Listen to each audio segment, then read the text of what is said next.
Hello, today we are going to start logarithms.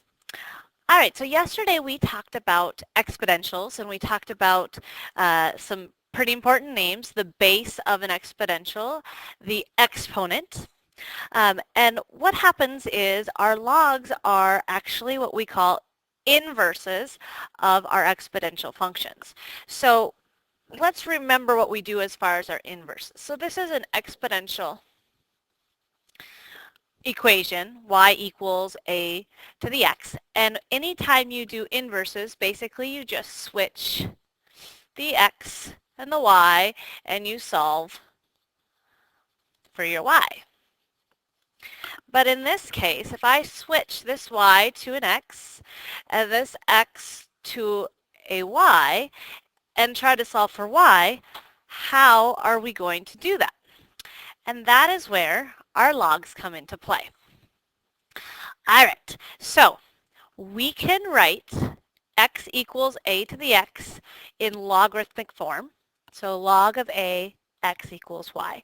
And I personally like to change my letters so they match. So I would change my a to, because I know in exponential that a is my base, y is my power, and x is my argument. So a lot of times I write it like this: b to the p equals a, so that when I change it to logarithmic, I know it's going to be log base b of my argument equals my power.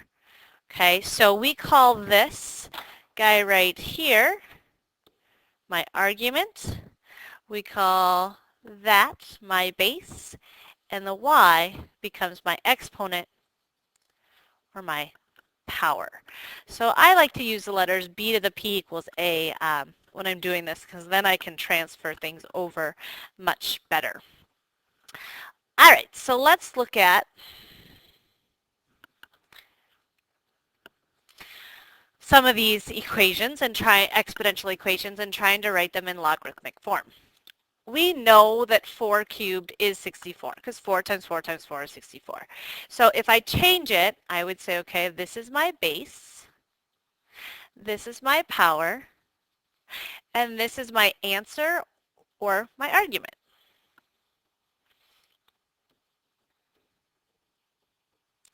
So when I switch it over, I know that my log, my base stays the same, my answer becomes my argument, and the power becomes what's on the other side of the equal sign. All right, the same thing here. My base is 2, my argument's 128, and my equals is 7. I like to say when I look at these, I always double check by what I call looping it. And so if I loop it, do I get the exact same back? 2 to the 7 equals 128. So again, just keep going with these. Log, my base is 5. My argument is 1/5.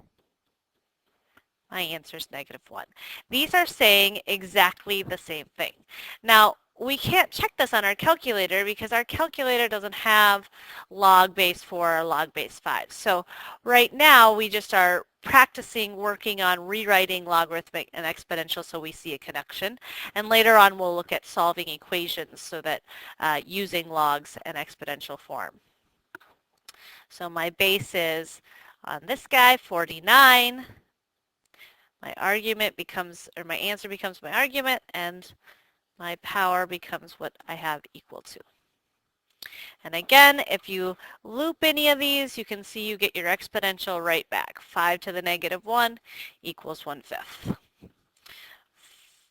47 to the 1, or 49 to the 1/2 equals 7. All right, so your first thing is just take a guess here. Which one do you think is the correct answer? Pause if you need to. All right, so your base has to be 4, so automatically that tells me it's either this one or this one. And then I have to say, okay, if I were to loop it, that would be my answer becomes my argument, so my answer here is C.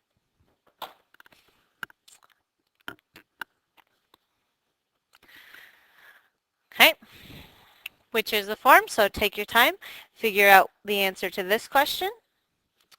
Hopefully you saw right away that these guys can't be right because your base is not 5. And then this answer becomes your argument, so your answer here is D. Okay, what is our base to this one? Our base is 2. Argument happens to be 8. Just some vocab words because as we start logs, you need to make sure you understand these words. So when you hear them, you know exactly what you're talking about. So argument is always what you're taking log of. You can never take log of blank, right? Just like sine and cosine, you always needed that x or some angle there. You can't just have log base 2 of nothing. You have to have some sort of argument to take log of. All right, so now we want to evaluate this. Okay, so the first thing I would do is I would say log base 2 of 8. I would write equals x. And then my personal preference is to loop it to turn it exponential. So it becomes 2 to the x equals 8. And I ask myself, okay, 2 to what power gives me 8? And this goes back to what we talked about with the exponentials, and you just have to know some of these bases and their powers. So hopefully you are saying, oh, 2 cubed gives me 8. All right, so let's just take a few minutes, pause the video, see if you can't come up with these 3 on your own. Unpause the video and see if you got the right answers. All right, hopefully we looped our log. 10 to the x equals 10,000. And then because there are 4 zeros, it is x would equal 4. Second one, loop it. 2 to the x equals 32. What power of 2 gives me 32? Hopefully you found your answer to be 5. And last one, loop it. 5 to the x equals 1. 5 to what power gives you 1? So any base to what power will give you 1, and hopefully your answer to that is 0. All right, let's try some more. Feel free to, we're going to skip a couple of these here. Pause your video if you need. First thing I do is always set it equal to x. Loop it. 8 to the x equals 64. My answer is 2. Okay, keep going. Set it equal to x. Loop it. 5 to what power equals 125. So you can see that it's important that you take the time to look through these powers and make sure you know the basic ones that we're asking you to do on the exponential slides that we gave you.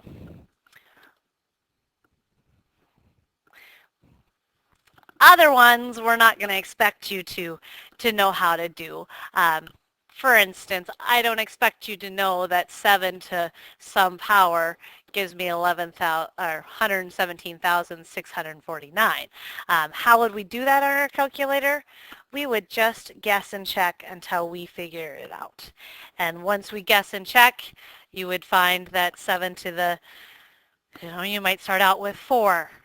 Then you go 7 to the 5th, 7 to the 6th, and then you would eventually find out that your answer to this would be 7 to the 7th power.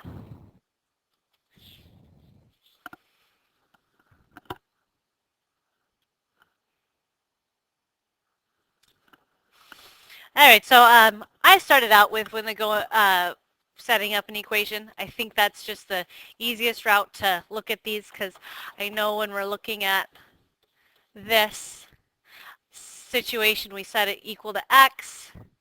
4 to the x equals 8 because I just loop it. I think if we just keep it and all the same, it'll be easier for us. Now here's the problem. I know a lot of you are thinking, oh, my answer is 2. But I hope that you stop and think, no, wait. This is 4 to what power gives me 8? And we do not have a power of 4 that gives me 8 because 4 to the 1 is 4, and 4 squared is 16. So we got to come up with something different. Okay, so what you do then is say, okay, well, all I know to do right now is I need to have exponentials in the same base. So what I do is I say, okay, how can I rewrite 4? Well, I know 4 is the same thing as 2 squared, right? And so I just rewrote 4 as 2 squared, so 2 squared to the x. How can you rewrite 8? Well, you can rewrite 8 as 2 cubed, okay? And now we should remember our exponent rules. If I have a power raised to a power, I multiply, so this is 2 to the 2x equals 2 cubed. And now if your bases are the same, all you have to do is set your exponents equal. So 2x has to equal 3, which means x has to equal 3 halves.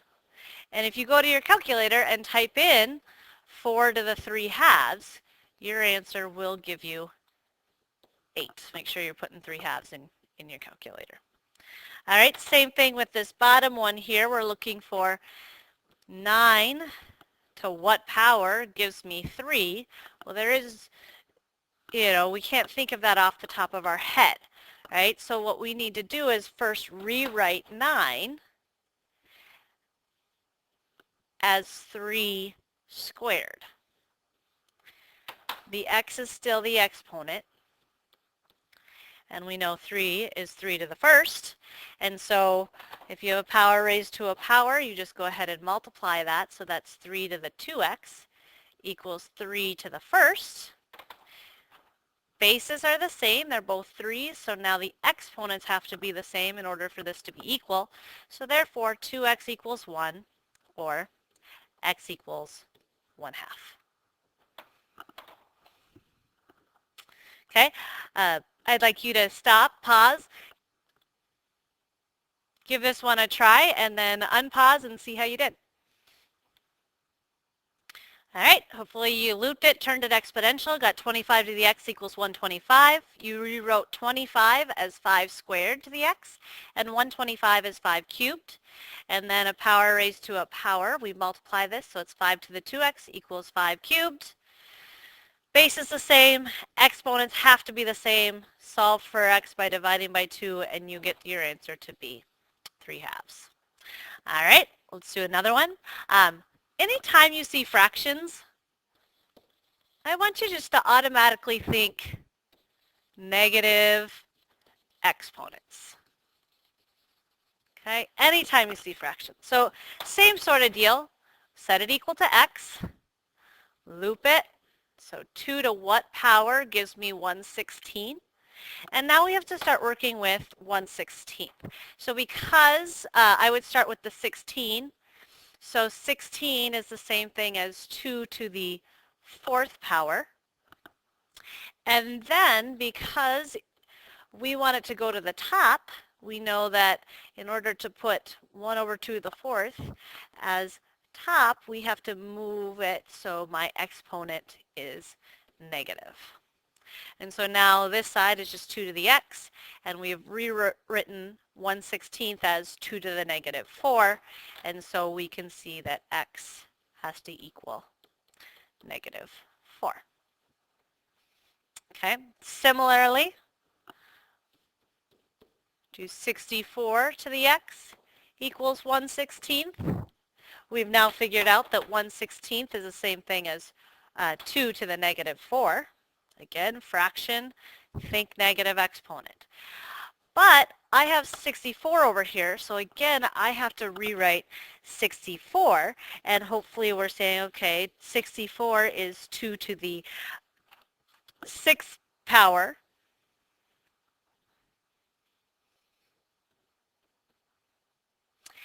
And then if I have that, I have 2 to the 6x equals 2 to the negative 4. 6x equals negative 4. Divide by 6 and you end up with x equals negative. Reduce your fraction to thirds. Now some of you might have said, hey, I don't want to use the power 2. I want to use the power 4 here, which you can do as well because you know that 64 is the same thing as 4 cubed. And 1/16, well, 16 is the same thing as 4 squared. So 1/16 is the same thing as 4 to the negative 2. And so now this one, same kind of problem, but instead of using base 2, because both 64 and 16 could be written as base 2, we are now going to use base 4, because again, 64 and 16 can both be written as base 4.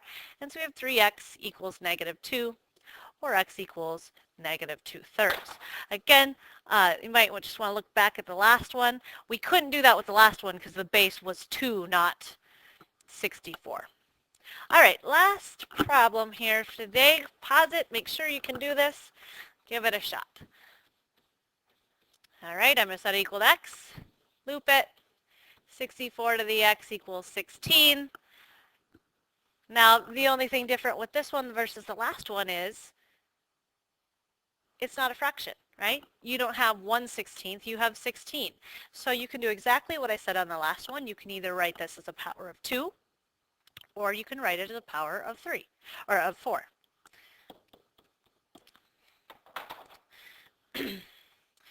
So we have 3x, 4 to the 3x has to equal 4 squared, which again makes it 3x has to equal 2, which means x has to be 2/3. And we're done. Hopefully this is enough to get you started with the on your own, and tomorrow we'll do plenty more examples in class. Have a nice day.